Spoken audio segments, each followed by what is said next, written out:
Hello friends, welcome to my channel. આજે તમારી સાથે હું કારેલાને ફ્રીઝરમાં કેવી રીતે સ્ટોર કરવા એ બતાવીશ. આ કારેલા મારા ઘરના બેકયાર્ડમાં મેં કારેલા વાવ્યા હતા. એ કારેલા ફ્રેશ ઓર્ગેનિક છે.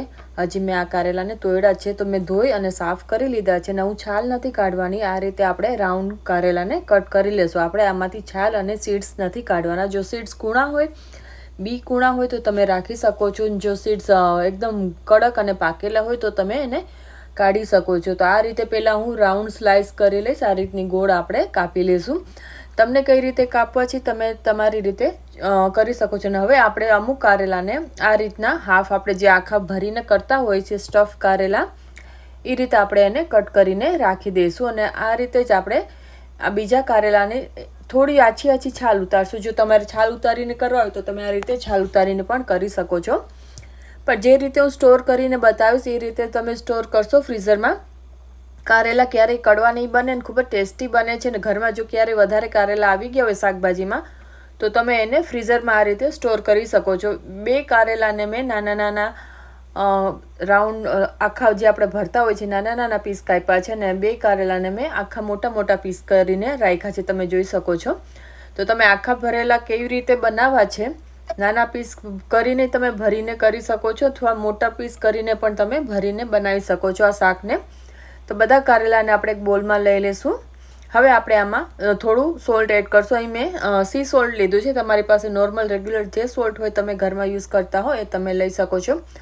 સોલ્ટને આપણે સારી રીતે મિક્સ કરી દઈશું. હવે થોડું સોલ્ટ આપણે જે કારેલા સ્ટફ કરવા માટે રાખ્યા છે, સ્ટફિંગ કારેલા માટેના, એની અંદર પણ આપણે થોડું સોલ્ટ ભરી દઈશું આ રીતે, જેથી આપણે જ્યારે પણ કારેલા બનાવવા હોય ત્યારે તમારે પાણીથી ધોવાની કે પછી મીઠાઈ ચોળવાની ઝંઝટ નહીં. તમે સીધા કારેલાનું શાક તમે રેડી તરત બનાવી શકો છો.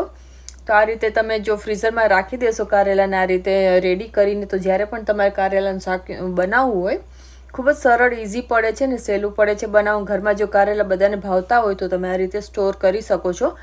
ફ્રીઝરમાં કારેલા ખરાબ નથી થતા, એટલે લાંબો સમય સુધી કારેલા સારા રહે છે. અહીં મેં લીંબુ લીધું છે. લીંબુના રસને પણ આપણે કારેલામાં એડ કરી દઈશું. આ રીતે તમે જોઈ શકતા હશો. લીંબુ અને મીઠાથી કારેલાની કડવાશ ઓછી થઈ જાય છે. તો આ રીતે આપણે લીંબુ અને મીઠું એડ કરીને હલાવીને એકદમ સરખી રીતે મિક્સ કરી દેવાનું છે. મેં અહીં આટલું મોટું એક આખું લીંબુ લીધું છે. તમારી પાસે જો નાના લીંબુ હોય તો તમે 2 લીંબુના રસ તમે લઈ શકો છો. અમારા અહીં મોટા લીંબુ આવતા હોય છે, તમે સાઇઝ જોઈ હશે. તો હવે આપણે આને ઢાંકીને રાખી દેવાનું છે. તમે અડધી પોણી કલાક રાખી દેવાનું. અડધી પોણી કલાક પછી આપણે એનો આ લીંબુ અને મીઠાનું જે પાણી થયું હોય એને આપણે કાઢી લેવાનું છે, જેથી કારેલાનો રસ પણ આમાં નીકળી જશે. કડવું રસ હોય, જે હોય કડવું પાણી, એ પણ આમાં કારેલાનું નીકળી જશે. એટલે આપણા કારેલા કડવા નહીં બને. તો આ રીતે આપણે પાણી એનું દૂર કરી લીધું છે. હવે આપણે ફ્રેશ પાણીથી, તાજા પાણીથી, પીવાના પાણીથી કારેલાને 1 થી 2 વાર વોશ કરી લેશું. આ રીતે સરખી રીતે આપણે સોલ્ટ અને લેમનને કાઢી લેવાનું છે. મીઠાને અને લીંબુના રસને આપણે સારી રીતે ધોઈ લેશું, કાઢી લેશું. તો તમે જોઈ શકો છો એકદમ સરસ રીતે આપણે એને કાઢી લેવાનું છે. જો તમને આ વિડીયો ગમ્યો હોય તો લાઇક, શેર, સબસ્ક્રાઈબ કરજો, શેર કરજો તમારા ફ્રેન્ડ્સ અને ફેમિલીમાં. તો આ રીતે આપણે કારેલાને ધોઈ લેવાના છે અને પાણીને આપણે ડિસ્કાર્ડ કરી દઈશું. હવે કારેલાને આપણે કોઈ પણ તમારી પાસે ફ્રીઝર સેફ ડબ્બો હોય કે તમે કેરી બેગ્સ હોય કે ઝીપલોક હોય, એમાં કારેલાને તમે સ્ટોર કરીને ફ્રીઝરમાં રાખી શકો છો. આવી રીતે જ તમે જો અવનવા વિડીયો જોવા હોય અલગ તો તમે આ ચેનલને સબસ્ક્રાઈબ જરૂરથી કરજો અને શેર કરજો ફ્રેન્ડ્સ અને ફેમિલીમાં. તો આ વિડીયો જોવા બદલ, અહીં સુધી જોવા બદલ તમારો ખૂબ આભાર. Thank you. હવે હું આ ફ્રીઝરમાં અને ડીપ ફ્રીઝરમાં રાખી દઈશ.